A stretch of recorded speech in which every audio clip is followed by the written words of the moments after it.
បងប្អូនប្រុសតកូនមិនដែលទាំងពីរនេះអ្នកគ្នាដោយសារតែទ្រាំទ្រពីសម្ពាធគ្រួសារលេងបានក៏ដាច់ចិត្តសម្រាប់ឪពុកម្ដាយរបស់ខ្លួនចោលដែលពួកគេទាំងពីរមានឈ្មោះថា Joseph Lal Menendez ជាបងប្រុសនិងបងប្រុសមានឈ្មោះថា Eric Galen Menendez ដែលពួកគេធំធាត់ឡើងនៅក្នុងទីក្រុង Beverly Hills នៅរដ្ឋ California នៅក្នុងផ្ទះដ៏ធំដែលមានតម្លៃរាប់លានដុល្លារដែលមានឪពុកឈ្មោះថា Jose Menendez ដែលជាបុគ្គលម្នាក់ដែលមានឥទ្ធិពលនិងមានអំណាចខ្លាំងក្នុងវិស័យភាពយន្តនិងមានម្ដាយឈ្មោះថា Mary Louise ហើយក្រៅថា Kitty ជាអតីតបបរកញ្ញាដ៏ស្រស់ស្អាតម្នាក់កាលពីជំនាន់ហ្នឹងយើងមើលពីខាងក្រៅទៅគឺគ្រួសារនេះមើលទៅដូចជាគ្រួសារមួយដែលល្អឥតខ្ចោះមានឡានមានលុយមានគ្រូបង្រៀនផ្ទាល់ខ្លួនសម្រាប់ឲ្យ Erin Langton នេះព្រមទាំងកូនប្រុសទាំងពីរមានឱកាសក្នុងការធ្វើអ្វីក៏បានតាមចិត្តរបស់ពួកគេប៉ុន្តែធៀបពិតនៅក្នុងគ្រួសារនេះវាអត់ដូចអ្វីដែលយើងគិតទេដោយឡាននិង Eric ត្រូវបានឪពុករបស់គេកំណត់វិន័យយ៉ាងតឹងរឹងព្រមទាំងដាក់ទរណកម្មហើយថែមទាំងរំលោភកូនទាំងពីរនាក់នឹងគឺតាំងពីក្មេងៗមកហើយព្រមទាំងយកច្រាស់ដុសធ្មេញជាមួយនឹងចែលទៅធ្វើអីរុកអើយអត់ចង់និយាយទៀតអ្នកគ្នាគិតមើលទៅខណៈម្ដាយរបស់គេដែលមានឈ្មោះថា Kitty នឹងគឺអត់សូវខ្វល់ខ្វាយពីកូនរបស់ពួកគេទេហើយម្ដាយរបស់គេនឹងតែងតែនៅខាងជោសេយ៉ាងនិចនៅថ្ងៃមួយហ្នឹងអេរិកក៏ចាប់អារម្មណ៍បងប្រុសរបស់គាត់ដែលគិតថាមិនបានបងប្រុសរបស់គាត់ជ្រុះសក់អស់ចឹង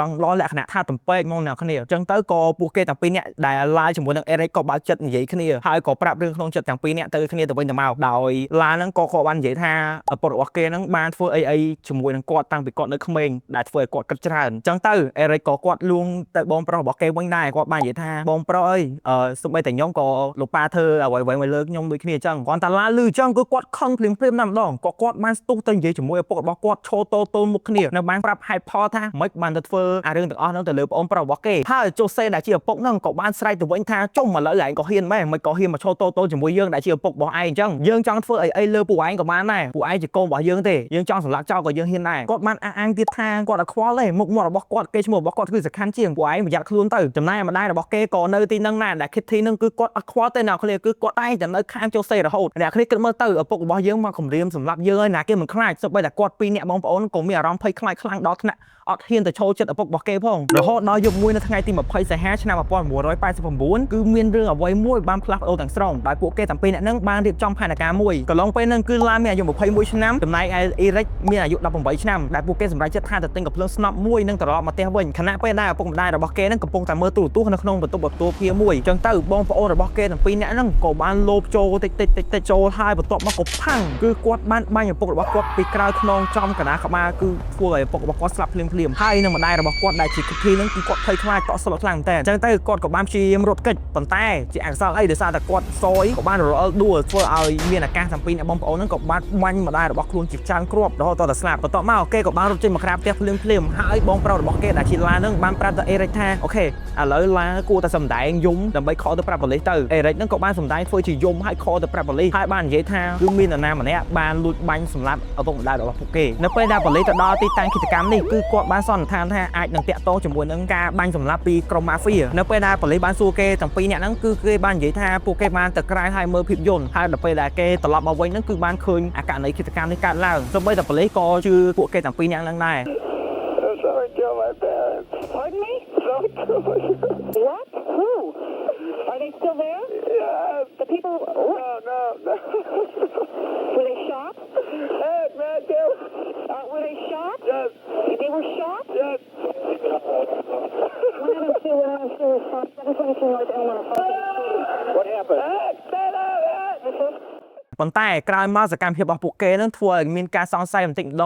ងជំនួសឲ្យការរៀបចំពិធីបុណ្យសពឪពុកម្ដាយរបស់គេឡាជាមួយនឹងអេរិចហ្នឹងក៏សម្រេចចិត្តថាចាយលុយជាច្រើនគឺបានទៅទិញកៅអៅម៉ាកល្បីនេះលការ៉ូលេចហើយព្រមទាំងទិញភោជនីយដ្ឋានផ្ទាល់ខ្លួនមួយទៀតនិងវិនិយោគក្នុងវិស័យភាពយន្តជាង$1 លានហើយឡាជាបងប្រុសនេះក៏បានជួលគ្រូថេននីសផ្ទាល់ខ្លួនឯកជនម្នាក់ដើម្បីបង្រៀនអេរិចអាការដែលគាត់ទៅលេងថេននីសនេះគឺជាការកំសាន្តអារម្មណ៍របស់គាត់ទេដោយសារតែអេរិចហ្នឹងគឺគាត់មានអារម្មណ៍ផ្លូវចិត្តខ្លាំងមែនតើប៉ុន្តែនេះគ្រាន់តែជាការសង្ស័យរបស់ប៉ូលីសទេគាត់ក៏គ្មានផុសតាងអ្វីដែលចាប់ពួកគេបានដែររយៈពេល2ឆ្នាំក្រោយមកទៀតផុសតាងដ៏សំខាន់ក៏បានកើតឡើងដោយសារតែអេរិចហ្នឹងគឺគាត់មានបញ្ហាផ្លូវចិត្តខ្លាំងដោយសារតែគាត់បានធ្វើអារឿងឃាតកម្មសម្រាប់ឪពុកម្ដាយរបស់គេលើកមុនហ្នឹងគឺគាត់គិតក្នុងចិត្តគឺគាត់អត់នៅសន្តិខ្លួនទេអញ្ចឹងក៏គាត់បានទៅរកដុកទ័រម្នាក់ដែលមានឈ្មោះថា Jerome Ozil គឺគាត់បានទៅព្យាបាលជំងឺផ្លូវចិត្តជាមួយនឹងលោកដុកទ័របានរយៈពេលប្រហែលជា2-3 ខែក៏គាត់បានឆ្លួយមាត់និយាយសារភាពទាំងអស់ទៅក្នុងករណីដែលគាត់បានធ្វើហ្នឹងហើយសូម្បីតែដុកទ័រហ្នឹងក៏គាត់បាន record ជាខ្សែអាត់សម្លេងទុកដែរតែលោកដុកទ័រ Jerome ហ្នឹងគ្រាន់តែគាត់ដឹងថាអារឿងហាត់ការហ្នឹង ហ្នឹងគឺជាកូនរបស់គាត់ជាអ្នកធ្វើភ្លាមគឺមានអារម្មណ៍ឬក៏មានអំនួតខ្លួនឯងខ្លាំងតែដោយសារតែគាត់ជាអ្នក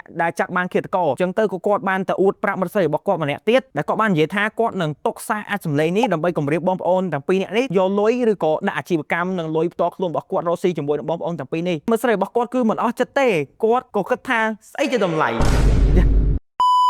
ប៉ុន្តែមិត្តស្រីរបស់នាងហ្នឹងគឺមិនអស់ចិត្តដំណឹងទេគឺដែលនាងដឹងហេតុផលថាដុកទ័រហ្នឹងគឺមិនមានតែនាងទេបានបោកចិត្តនាងឲ្យថែមទាំងមានប្រពន្ធកូនរួចស្រេចហើយអញ្ចឹងទៅធ្វើឲ្យនាងហ្នឹងជំរុញចិត្តកាន់តែខឹងខ្លាំងក៏បានទៅលួចខ្សែអាចសម្លេងដែលលោកដុកទ័រជេរ៉ូមនឹងរីខតទុកតបមកនាងក៏បានយកអាផុសតាមទាំងអស់ហ្នឹងទៅរាយការណ៍ប្រាប់ប៉ូលីសត្រូវម៉ាច់គឺប៉ូលីសពងតែខ្ជិលតាមរកផុសតាមផងដែលថ្នាក់លើបានដាក់សម្ពាធពួកគេយ៉ាងខ្លាំងដោយសារតែពួកគេហ្នឹងគឺត្រូវមាត់មេខាងលើដោយសារតែពួកគេគឺអត់ដែលរកផុសតាមបានឃើញទេអញ្ចឹងអានេះវាជាសំណាងរបស់ពួកគេនៅឆ្នាំ1993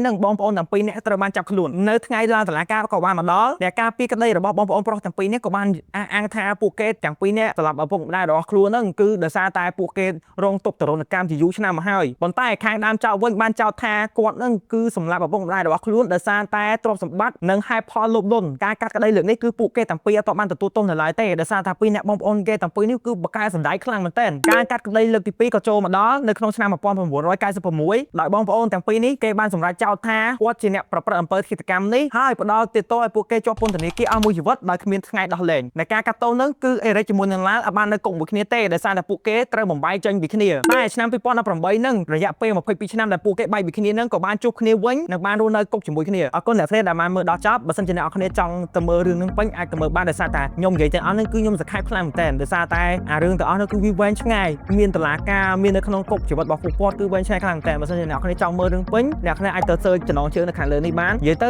រឿងហ្នឹងគឺអាចតាក់ទងឬក៏វាស្រដៀងទៅនឹងក្នុងករណីនេះ 99% អ្នកនរគ្នាខ្ញុំអាចនិយាយបានប៉ុណ្ណឹង